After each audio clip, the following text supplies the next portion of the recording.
Welcome to a new edition of the Neon Jazz interview series with New York City-based jazz musician and composer Rob Duguay. He is the executive director of the Jazz Generation. He is in charge of a very important mission during the COVID-19 pandemic era of very little live gigs to provide much-needed support to the jazz community. They do this through Jazz Generation, Keyed Up, and the Jazz Standard Youth Orchestra. He opens up about all of the good work they do in all of these different sectors. Enjoy. Rob, thank you for taking a minute out for Neon Jazz today. I appreciate it.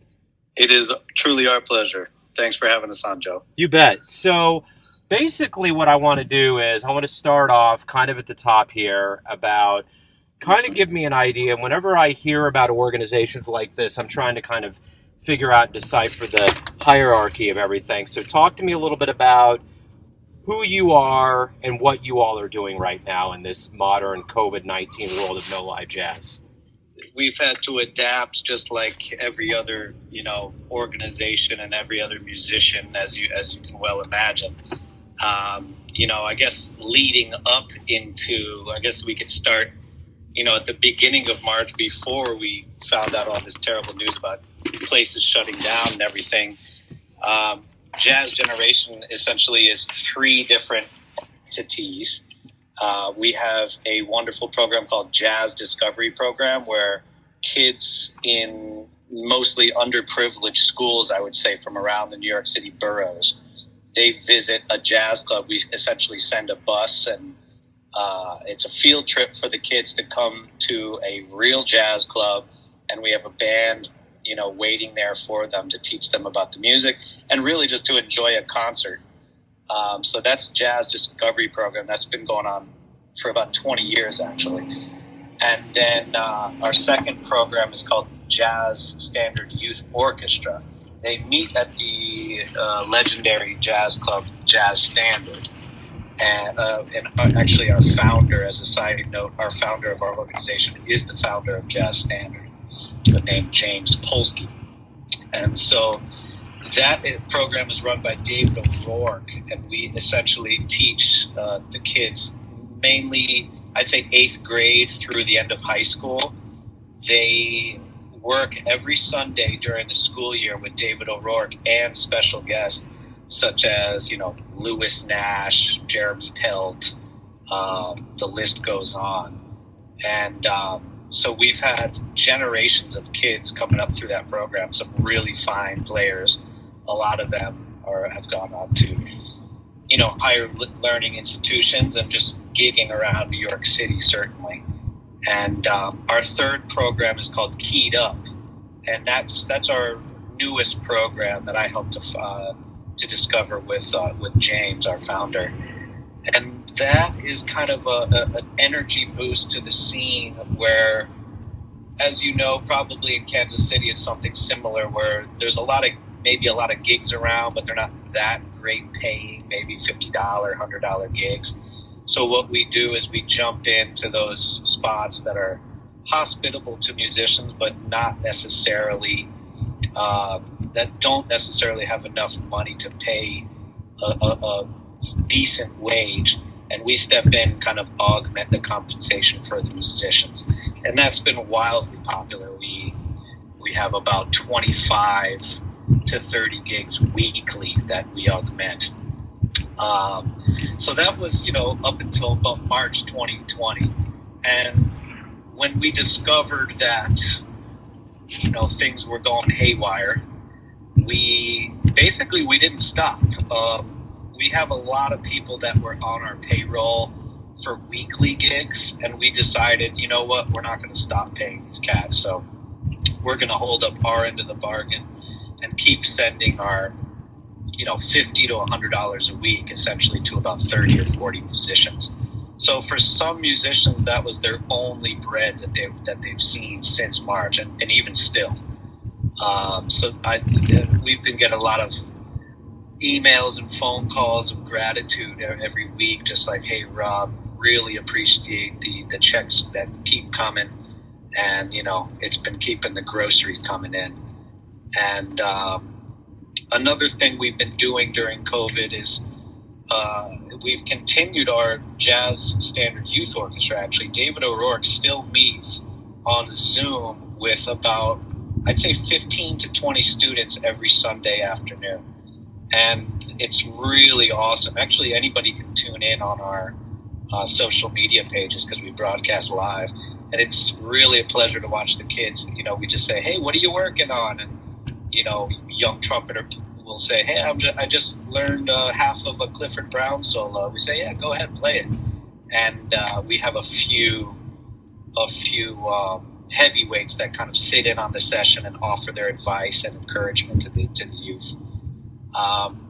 So that's just a couple things that we've been doing. We also have like essentially created a couple of partnerships that are, I would say, not even that successful, even though we're offering them.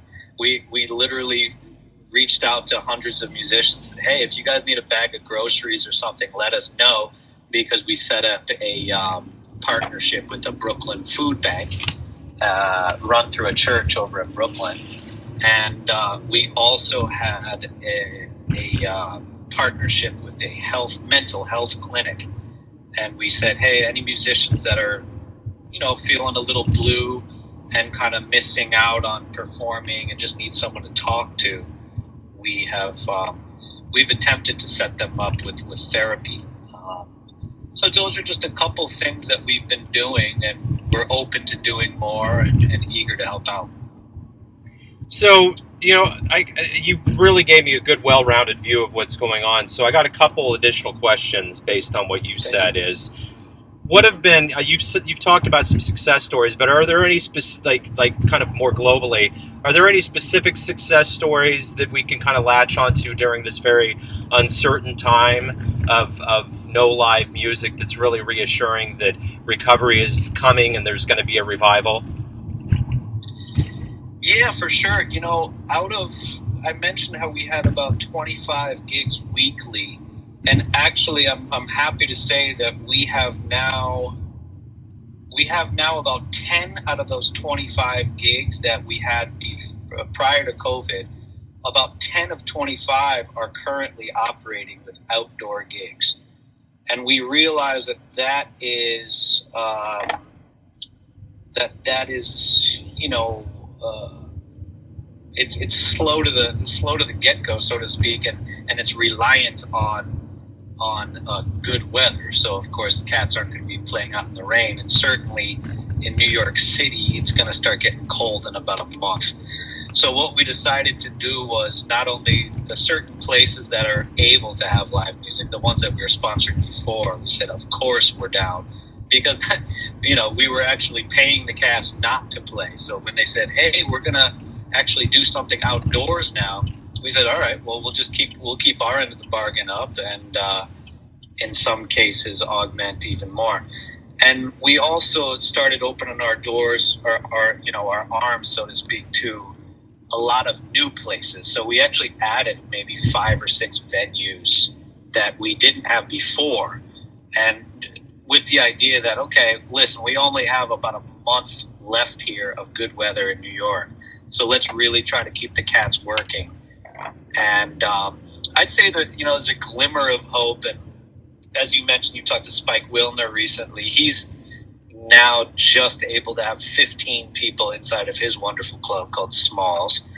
You know, and that's a new thing, and it's tenuous, but things are starting to, we hope, to turn around. Of course, you know, when you read the news and they say there's surges popping up, it's a little, you know, disheartening, but we are optimistic and here to help, basically. So this is something I ask musicians, but this is totally applicable to you running an organization that's providing relief to jazz cats. I want to know this. When things go back to full force and the musicians return and the audience returns, what do you hope we realize about the absence of live music in our lives collectively as humans? Wow. Yeah, I really hope that everybody recognizes how important music is to healing, and especially live music. You know, we're all live music fans.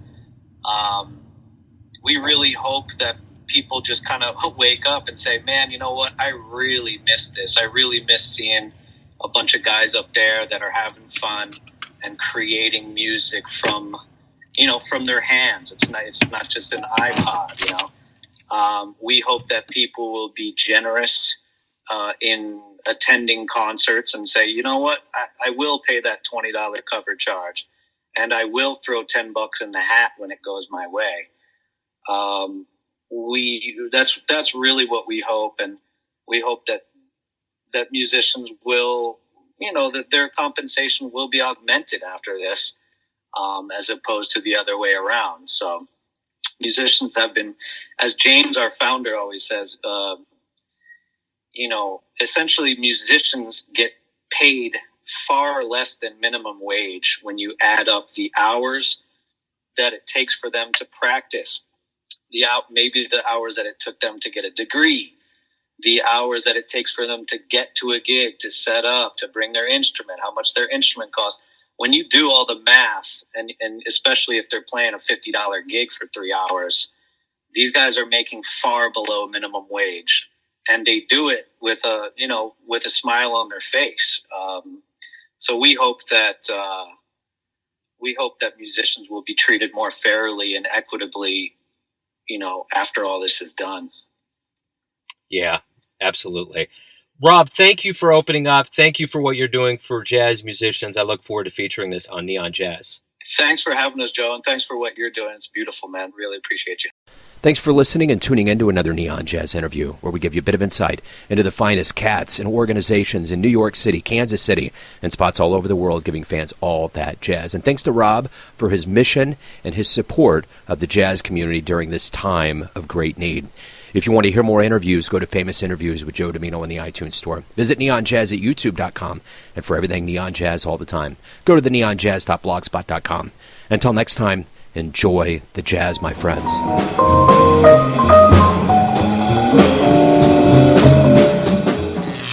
Neon Jazz.